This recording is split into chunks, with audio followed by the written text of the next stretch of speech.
Bonjour à tous et bienvenue dans cette nouvelle vidéo. Aujourd'hui on va parler d'anatomie. L'anatomie est une des bases à acquérir en dessin et pour éviter que ce soit trop chiant, je sais pas trop comment faire, j'avoue.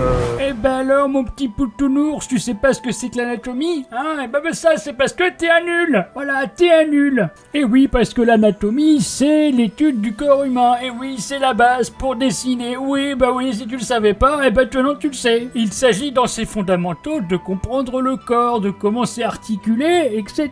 Est-ce que tu comprends ce que je te dis? Il s'agit donc, j'espère que tu l'as compris, d'analyser le corps humain, de recopier les modèles vivants et de synthétiser votre modèle anatomique, d'accord? Oh, bordel de merde! Eh bien, petit curieux que vous êtes, vous allez me demander, oui, mais l'anatomie, ça date de quand? Eh bien, question compliquée. Alors, je vais résumer. Pour faire court, l'anatomie en dessin apparaît à peu près à partir du XVIe siècle, après Jésus-Christ, et fait partie du fond commun de l'éducation des peintres et des sculpteurs. Mais nous avons bien sûr des traces d'utilisation de l'anatomie en dessin en Rome antique, en Grèce antique, en Égypte et dans les anciennes civilisations. Donc ça date pas de jeudi matin.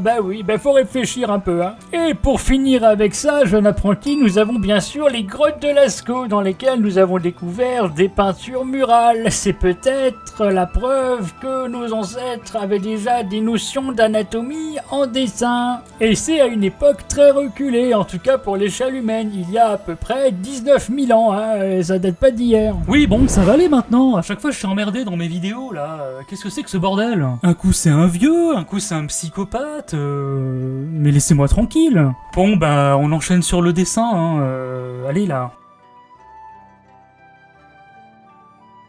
Nous voici dans le sujet de la vidéo, donc le dessin d'anatomie féminine. Ce qui est important à savoir quand on fait ce genre d'exercice, c'est que tout se base sur le réel. C'est-à-dire que là on est vraiment sur un sujet réaliste.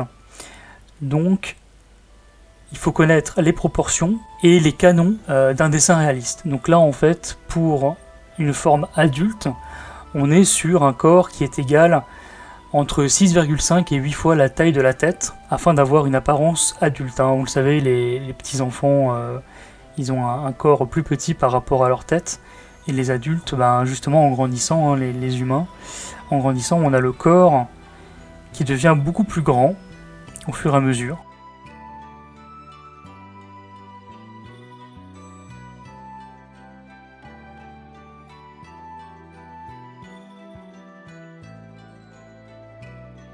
Alors de manière générale, le dessin d'anatomie, donc réaliste, va prendre beaucoup plus de temps que les autres dessins. Ça va être beaucoup plus exigeant en termes de proportion, parce que là la moindre erreur, c'est la cata. Je vous conseille donc d'accorder du temps à votre dessin et d'attaquer les éléments en dernier.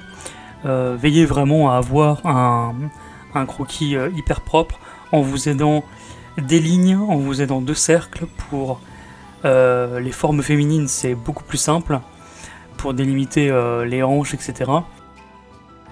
Il n'y a pas de méthode miracle en ce qui concerne le dessin anatomique, enfin le dessin réaliste.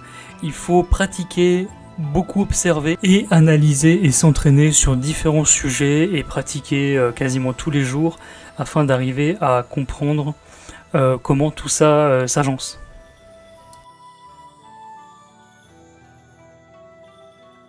Pour précision, ici j'ai simplifié, je n'ai pas affiché les os et les muscles, mais on le fera dans une prochaine vidéo.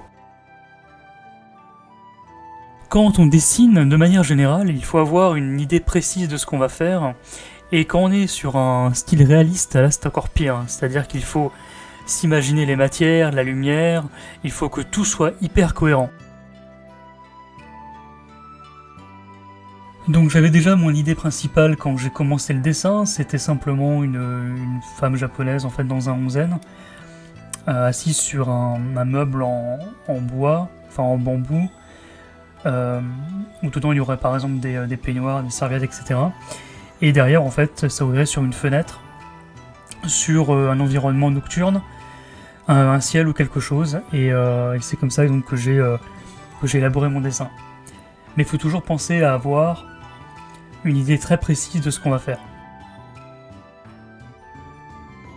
Si jamais vous avez des difficultés pour l'anatomie, n'hésitez pas à prendre des photos, des références pour vous aider.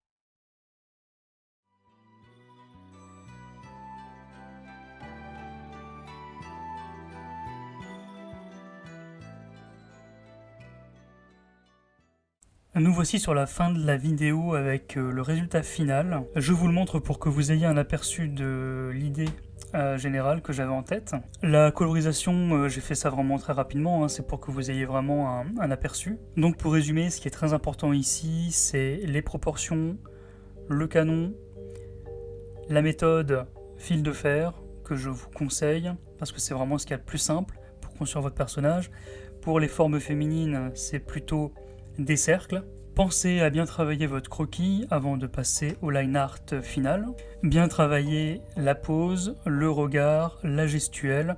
Donc passez plus de temps sur votre croquis que sur le line art. Si vous faites un décor en plus, pensez surtout à la composition de l'image, aux perspectives, aux proportions encore une fois. Et sur ce, je vous dis à bientôt pour une prochaine vidéo, j'espère que ça vous aura aidé. Et si vous avez aimé, abonnez-vous, ça fait du bien.